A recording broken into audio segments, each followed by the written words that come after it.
अयोध्या में एक सुबह ऐसी आई जिसे बहुत कम लोग जानते हैं। उस समय राम अभी बहुत छोटे थे। उनकी उम्र इतनी थी कि वे ठीक से बोल भी नहीं पाते थे, लेकिन उनकी आंखों में एक ऐसी शांति थी जिसे देखकर महल के बड़े बड़े ज्ञानी भी चुप हो जाते थे। कहते हैं कि बालक राम को सुबह की पहली किरण बहुत प्रिय थी। जैसे ही सूर्य उगता, वे अपनी छोटी छोटी उंगलियां उस रोशनी की ओर बढ़ाते और मुस्कुराने लगते।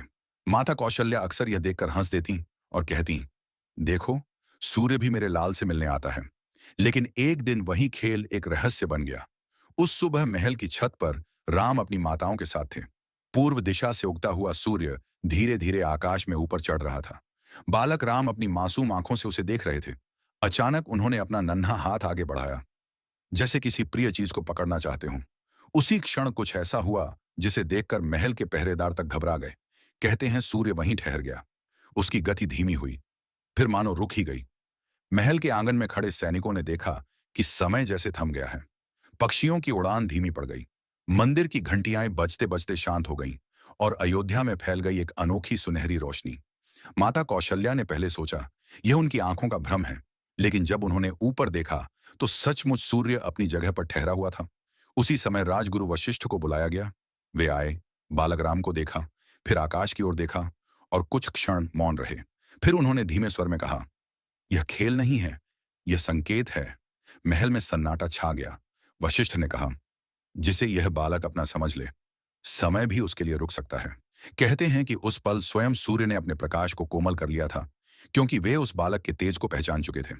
लोक कथा में आता है कि सूर्यदेव ने मन ही मन प्रणाम किया और कहा, आज मैं रुका हूं, क्योंकि मेरे सामने वह है जिसके नाम से युग चलेंगे। माता कौशल्या ने घबराकर राम को अपनी गोद में उठा लिया।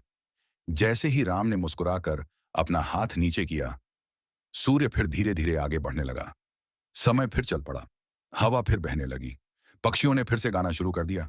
लेकिन उस दिन के बाद अयोध्या के महल में एक बात फुसफुसाहट बनकर फैल गई। राजमहल में जन्मा यह बालक केवल राजा का पुत्र नहीं। कहते हैं कि उसी दिन से हर सुबह महल के उस हिस्से में सूर्य की पहली किरण सबसे पहले राम के कक्ष में पड़ती थी, जैसे सूर्य देव प्रतिदिन पहले उनके दर्शन करते हों। सबसे रहस्यमयी बात यह मानी जाती है कि वर्षों बाद जब वनवास के समय राम कठिन दिनों से गुजर रहे थे, तब भी प्रातःकाल की पहली किरण अक्सर उनके चेहरे पर आकर ठहर जाती थी, मानो सूर्य देव अपने पुराने खेल को याद कर रहे हों। यही इस कथा का रहस्य है कि जिनके लिए संसार चलता है, कभी कभी प्रकृति भी उनके बचपन में उनके साथ खेलती है। जय श्री राम। कहानी पसंद आई हो तो लाइक, कमेंट और सब्सक्राइब जरूर करें।